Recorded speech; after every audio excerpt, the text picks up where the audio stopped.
Marsha. Hai. Sama-sama mahasiswa ilmu politik. Iya, benar. Angkatan 2019. Makanya yang sebut angkatan ya. Makasih sudah mau kita tanya-tanya datang di CSWS. Sama-sama. Kita ngobrol tentang ilmu politik aja ya, kalian yang sudah lama belajar ilmu politik. Jadi kita pengen tahu kenapa kalian mengambil ilmu politik untuk studi lanjutan. Ya, Gitu kan. Para dulu. Masih dulu deh. Kalau saya basicnya kan IPA kan. Tapi selama SMA itu saya merasa kalau IPA itu cuma paksaan dari orang tua. Kayak gitu. Terlihat dari nilai-nilai saya yang nggak seberapa bagus ini. Terus akhirnya saya memutuskan buat studi lanjutannya di Sosum aja. Tapi saya sempat bingung sih mau ngambil jurusan apa. Terus ya udah pada akhirnya saya memilih politik karena seru aja sih kalau lihat di TV gitu. Itu sih paling. Jadi selama SMA beban gitu ya. Iya, karena kan ada paksaan dari orang tua, soalnya kayak dari ayah mama, dari IPA gitu kan. Jadi kayak kamu harus IPA gitu. Tapi pada akhirnya juga waktu kuliah juga passionnya ternyata emang di PS kayak gitu. Apa sih yang membuat orang tua sampai harus mewajibkan kamu masuk IPA? Soalnya kan biasanya kan orang tua itu mikirnya kalau IPA udah pasti pinter, kalau IPS belum tentu, kayak gitu mikirnya. Padahal juga anak IPS juga banyak yang pinter. Cuman emang kebanyakan anak IPS kan kalau itu dari sekolahnya sendiri kan, seperti ada strata IPS di bawah seperti itu kan. Padahal sebenarnya enggak. Akhirnya anak-anak IPS ini seperti anak-anak buangan, padahal enggak sebenarnya. Jadi Genjer masih mengalami itu ya? Iya. Masa-masa SMA yang ada level-levelnya gitu ya?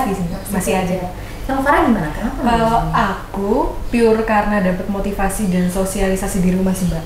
Awalnya aku emang nggak suka sama politik, tapi karena di zaman aku SMP SMA itu aku terus kayak di rumah itu selalu ngobrol tentang politik. Terus habis itu ibu dan bapak itu selalu lihat TV politik, beli koran politik, baca di HP ya baca berita politik. Jadi di situ aku mulai kayak tertarik. Sebenarnya kayak tertarik dulu, dan alhasil aku terus mengikuti pemberitaan. Terus pada saat itu juga lagi panas nih politik di Indonesia. Aku ingat waktu itu bertepatan sama Pilpres. Ya, Pilpresnya Jokowi. Nah, waktu itu memang lagi panas-panasnya, akhirnya aku terus mengikuti perkembangan politik di Indonesia sampai pada akhirnya di SMA aku beneran mau dan beneran pengen masuk politik kayak gitu. Jadi untuk IPS itu tidak ada paksaan? Tidak ada sama sekali. Inspirasi dari Ya, orang tua. benar. Kalau di SMA masuk IPS itu karena memang nomor 1 nggak bisa IPA dan nomor 2 baru kayak aku suka baca untungnya, dan ya suka aja dapat ilmu pengetahuan umum kayak gitu. Orang tua support in posisimu sebagai Orang mahasiswa tua ilmu politik? support walaupun dua-duanya nggak ada latar belakang di sosum, bahkan dua-duanya kesehatan gitu. Kalau Marsha gimana orang tuanya sekarang kamu jadi mahasiswa ilmu politik? Orang tua sih support aja sih. Dan lebih kan selama kuliah juga akhirnya saya juga enjoy gitu kan. Orang tua akhirnya mikirnya kayak yang penting anak saya enjoy, ya udah nggak apa-apa lanjutin gitu. Soalnya kalau misalnya kita kuliah itu kan untuk kedepannya kan untuk kerja. Kalau misalnya kita nggak enjoy, akhirnya buat apa gitu orang tua akhirnya mikirnya. Oke. Dari latar belakang yang berbeda ya? Yep. Mbak IPS, Mbak IPA. Ada nggak kesulitan atau jet lag khususnya Marsha ya, dari belajar IPA tiba-tiba dapat materi-materi tentang sosial politik gitu? Kalau saya pribadi ya, saya selama kuliah di awal-awal saya merasa pelajaran-pelajaran di IPS mungkin emang bener passion saya. Jadi akhirnya saya jalannya juga menurut saya nggak sesulit IPA kok, kayak mudah kok dipelajarin. Apalagi saya beranggapan kalau yang di ilmu politik terutama itu banyak hal-hal yang emang awalnya dari realitas yang ada. Jadi saya belajarnya itu lebih gampang gitu loh. Kayak kita nggak perlu melulu baca buku, kita lihat TV, kita buka koran, kita udah dapet pengetahuan itu kayak gitu. tinggal kita asah aja di kampus, tahu itu sharing sama temen, sama dosen kayak gitu sih. Jadi menurut saya mudah-mudah saja kalau mau belajar gitu. Kalau dari Farah gimana? Kalau aku karena memang sama kayak Marsha, sesuai passion, jadi aku nggak kesulitan sama sekali buat menjalani itu semua. Mungkin model belajarnya sama kayak SMA karena memang kan disuruh baca terus ya Mbak ya. Dari SMA kita membaca, terus dari kuliah juga membaca. Jadi itu udah terbiasa dibawa dari SMA kayak gitu. Di awal-awal pelajaran mata kuliah pun di semester 1, 2, 3 itu banyak matkul yang sama dengan di SMA, jadi enjoy banget sih ngelakuinnya. Ya, selama berapa semester ini menjalani sebagai mahasiswa ilmu politik, apa yang kalian dapat dari belajar ilmu politik selama proses itu? Kalau dari aku sih nomor 1 pengetahuan ya, banyak pengetahuan baru yang aku dapetin kayak tentang seni kehidupan atau seni pemerintahan, dan itu benar-benar bermanfaat banget buat aku. Gitu. Kalau dari saya lebih ke klarifikasi sih Mbak. Terutama di keluarga saya yang belum ada basic politik, jadi kalau mau berargumen itu cuman sekedar celoteh aja tanpa berdasarkan apapun gitu loh. Jadi saya bisa klarifikasi, enggak kok politik itu enggak seburuk stigma orang-orang kayak gitu. Lebih ke kayak gitu sih Mbak. Terus selama kuliah juga saya ngerasa lebih kritis juga, lihat fenomena-fenomena yang ada. Udah ya mungkin karena udah kuliah ya, jadi pemikirannya juga nggak kayak anak SMA dulu yang kayak nggak peduli sama keadaan pemerintahan dan lain-lain kayak gitu sih. Kalau boleh nambahin Mbak, yang aku rasain sih kalau di politik itu dapetnya kita jadi lebih cepat menganalisis ya. Kayak misalkan suatu fenomena itu kayak lebih cepat aja gitu, kayak oh ini latar belakangnya apa, terus tujuannya apa, nanti kayak gitu-gitu. Lebih dibuat ngobrol gitu nggak sih? Biasanya bener. Sambil sharing, jajan, kayak gitu-gitu ya nggak sih? Jadi lebih gampang nyambung kemana-mana ya. Bacaannya nggak jelas lagi gitu. Tapi apakah karir kalian selanjutnya ini mau berhubungan dengan ilmu politik nggak sih? Linear nggak? Kalau saya nggak terlalu idealis ya, kan tergantung rezekinya besok kemana kayak gitu. Tapi kalau misalnya dapatnya linear sama ilmu politik, alhamdulillah banget. Soalnya kan ilmu saya kepake kayak gitu. Tapi kalau enggak pun ya nggak apa-apa. Saya tuh orangnya mau explore hal baru gitu loh Mbak. Jadi ya. Kalaupun misalnya Marsha besok karirnya akhirnya nggak linear, apakah ilmu politik itu masih akan ada manfaatnya untuk karir kamu? Ada, menurut saya ilmu politik tuh ada di setiap kehidupan banyak kita nggak sih? Banyak banget manfaatnya beneran. Ilmu politik tuh bukan hanya tentang negara, pemerintahan. Kan di elemen terkecil kehidupan kita pun pasti ada praktik politik. Bener. Gitu sih. Kalau dari Farah sendiri karirnya gimana? Mau linear? Kalau dari aku sih Mbak, berharapnya linear. Tapi kalau misalkan nggak linear pun nggak masalah. Yang penting halal deh gitu. Betul. Kayak gitu. Nah sekarang kita dihadapkan dengan fakta yang cukup menyakitkan bagi besoknya setelah kalian jadi alumni ilmu politik gitu. Karena apa? Karena masyarakat tidak mengenal ilmu politiknya, tapi mereka lebih mengenal politiknya, dan akhirnya ada stigma kalau politik itu yang dampaknya kelulusan ilmu politik, termasuk pemerintahan dan swasta juga menyediakan lapangan kerja yang terbatas. Iya, dikit banget. Pernah kupu-kupu ya, sebelum belum pernah kupu-kupu ya, lowongan kerjanya ilmu politik itu gimana gitu. Kemudian juga kita dilabelin politik, bukan gitu, politiknya itu kotor gitu kan. Bener. Ini paling mahasiswa politik demonstran, sukanya demo, besok kalau jadi pegawai juga bentar-bentar udah ini juga protesnya pimpinan, terus nanti deket-deket kalau jadi pimpinan malah jadi KKN jatuhnya kayak gitu ya. Itu stigmanya lah. Jadi kalau jadi politik ya politik itu nggak ada moralnya gitu kan, mereka saling menjatuhkan, kata-katanya nggak baik selalu kayak gitu. Nah pernahkah kalian akhirnya membenci ilmu politik itu sendiri? Kalau aku nggak pernah, lebih benci ke oknumnya sih.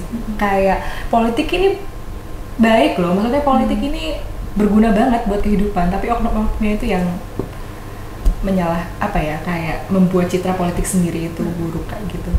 Nah berhubung sekarang udah jadi mahasiswa ilmu politik ya, kalian pasti jadi lulusan alumni ilmu politik juga dong. Pasti. Kalian harus Insyaallah. mempersiapkan, pastinya saya yakin kalian sudah mempersiapkan menghadapi real life. Iya. Kalau teman-teman bilang kan welcome to jungle setelah jadi alumni gitu. Kalian mempersiapkan diri kalian seperti apa? Karena setelah lulus akan ada stigma itu di mana-mana. Seberapa kalian mempersiapkan diri kalian untuk menghadapi stigma itu? Kalau dari aku ya Mbak ya, di kampus. ini sih lebih ke mempersiapkan secara soft skill juga pengalaman kayak gitu sih. Karena nggak bisa kalau cuman bondo ilmu politiknya gitu loh. Mengingat juga stigma-stigma di masyarakat itu ya kebanyakan buruk, jadi sampai detik ini aku masih mempersiapkan dari sisi soft skill juga pengalaman-pengalaman yang pernah aku ikutin di kuliah gitu aja sih. Marsha gimana?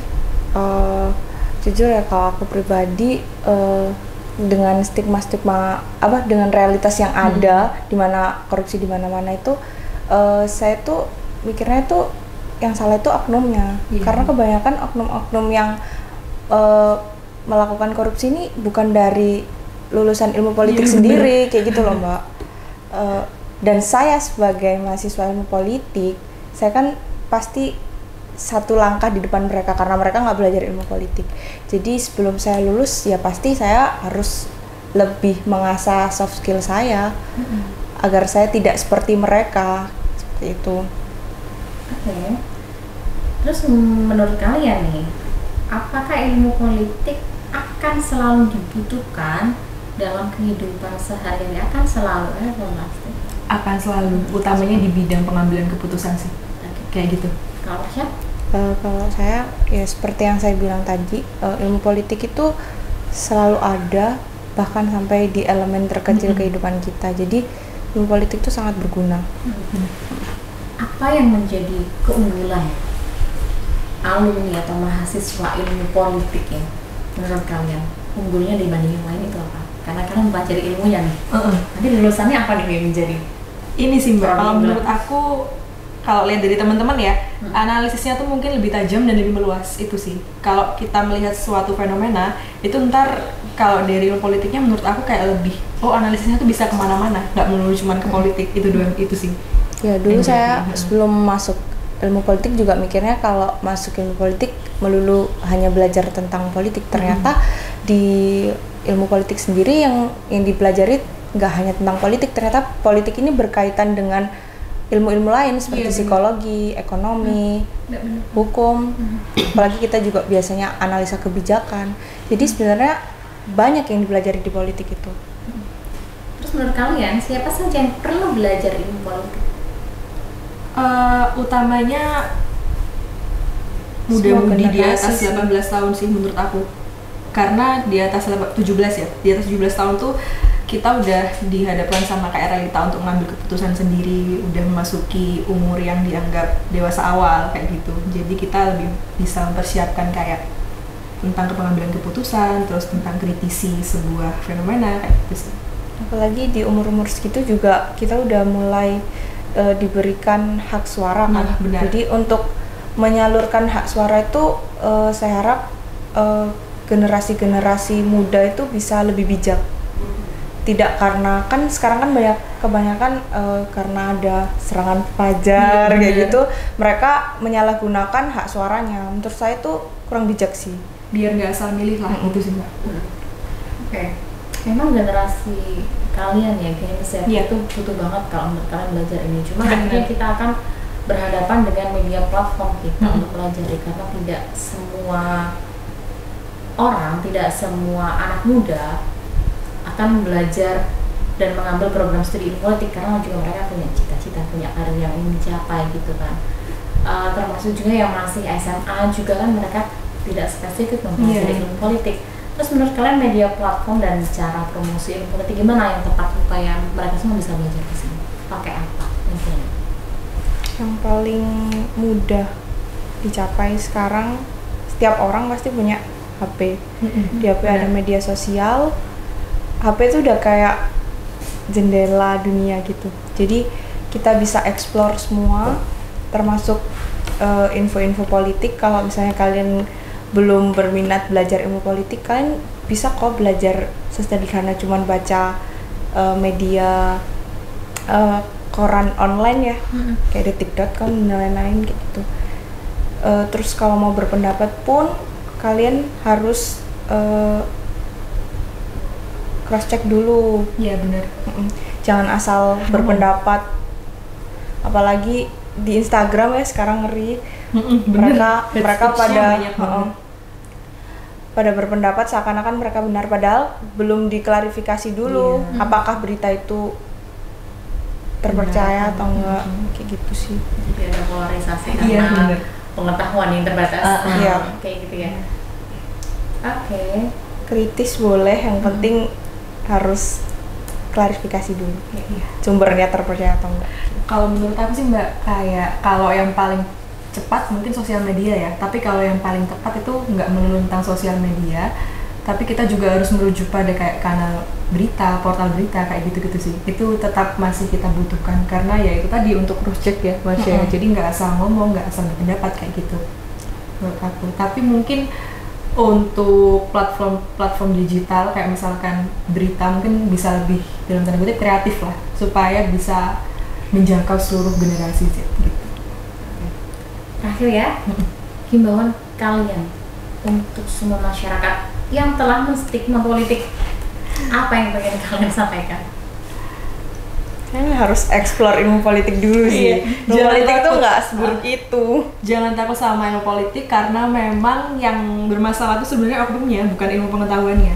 Ketika kalian belajar ilmu politik, menurut aku nih ya sebagai mahasiswa politik, kalian pasti bakal menemukan banyak hal di situ, juga diajari banyak hal tentang bagaimana kalian menjalankan hidup ke depannya. Bahkan kita di ilmu politik itu diajarin etika, terus politik anti korupsi. Itu mungkin nggak didapat sama oknum-oknum yang melakukan korupsi karena mereka tidak berasal dari ilmu politik gitu. Jadi kayak seru gitu loh, kita kayak lebih tahu tentang pemerintahan atau seni pemerintahan, kayak pola-polanya kayak gimana. Jadi ketika kita lihat fenomena di pemerintahan, oh ini tentang ini kayak gitu tuh jadi lebih paham dan lebih bisa mengkritisi.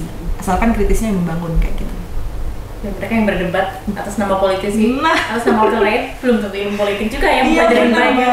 Jadi kadang sakit gitu loh ketika tahu yang mewakili rakyat itu nggak bener-bener tahu tentang apa ya, kayak teori-teori ataupun dasar-dasar politik, tapi malah memperburuk citra politik. Itu kayak sakit sih kalau jangan dia juga politik. Berpidato juga mengutip sana sini, sih argumennya sana sini, bukan karena dia baca. Bener-bener itu sih. Nggak mungkin dia baca buku-buku politik, nggak mungkin. Sesederhana jurnal aja kayaknya juga enggak. Pasti lebih ke belajar dari realita aja sih mereka. Jadi intinya jangan benci sama ilmu politik ya. Itu aja sih. Oke, terima kasih Farah dan Marsha. Terima kasih.